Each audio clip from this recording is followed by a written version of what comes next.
Hello everybody, I'm Excuse Zest, and welcome to today's LEGO review video where I'll be reviewing 2020's LEGO Star Wars Advent Calendar. Let's check it out.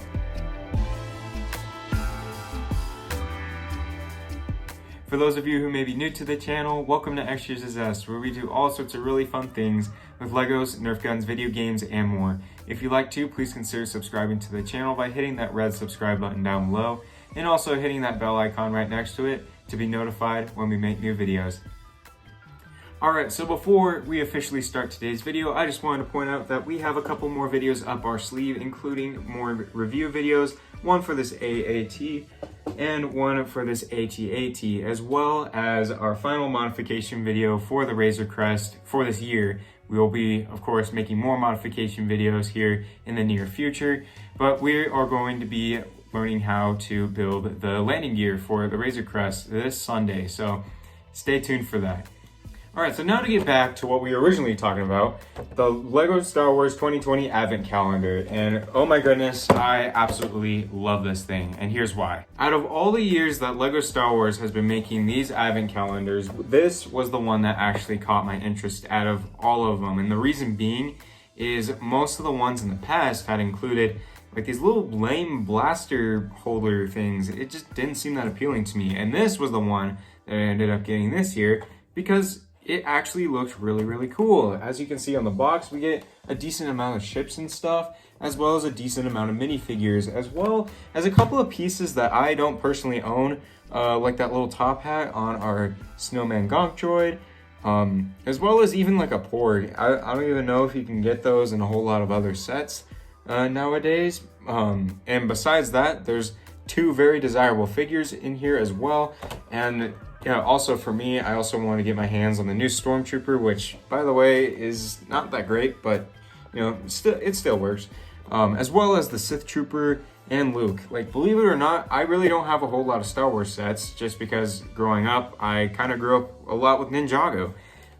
So this is absolutely fantastic, just for the mere fact that it includes so much more stuff that you can actually play with instead of, the little stagnant blaster things. So that is one of the main reasons why I absolutely love this. Aside from that, the other reason that I really love this was kind of like something that, it got me excited every morning to wake up and build something. And, that's kind of how it is with most advent calendars anyways, but this one was just plain out fun just because of the fact that, you're waiting in anticipation to get something new. Like, for example, I think probably the most anticipated figure out of all of this was Darth Vader in his little sweatshirt, which of course was the final figure for this entire thing. It came out on the 24th, which was super duper fun. I loved having that anticipation and excitement every day, and not one day was I ever disappointed. Like, honestly, this was absolutely fantastic. So, starting off with the A-Wing and moving down each row, this is absolutely everything that we get in this advent calendar in order. And one thing that I absolutely love is how for a couple of days, it will follow a theme of sorts. So, I'm pretty sure this is like a Resistance A-Wing. So, these two pair nicely together. These two pair together. The Razor Crest is kind of thrown in there, but I love that they included that. Then you got like the Sith TIE Fighter with the Sith Trooper.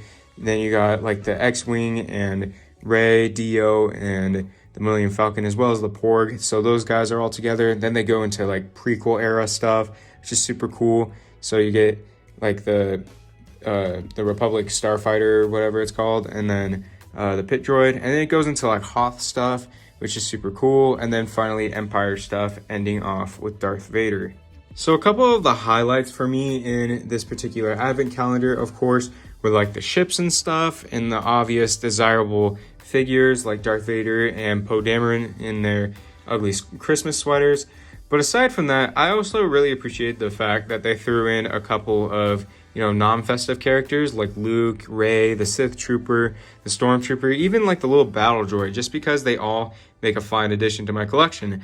And so really, I loved that they included characters and stuff, and really, it's just very well balanced of how they actually layered out pretty much everything, because every so often you get a ship, and, it was just really, really cool.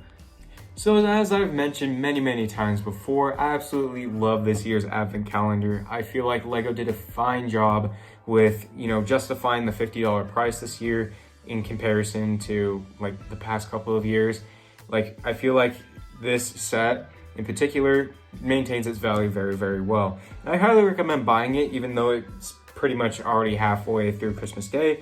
And honestly, I think it's just so much fun, especially, I love that it came with enough of these ships that you can honestly display them on, like a micro scale display or something like that. And I honestly love it so much. So I feel like LEGO did an absolutely fantastic job with this. I highly recommend it. Alrighty everybody, that is it for today's video. Thank you all so much for watching. I really hope you enjoyed it. And if you did, please consider leaving a like down below. And if you'd like to, please consider leaving a comment down below, leaving your thoughts or opinions or even constructive criticism to help me build my channel more. Thank you guys so much. Have a happy holiday. Take care, and I'll see you next video.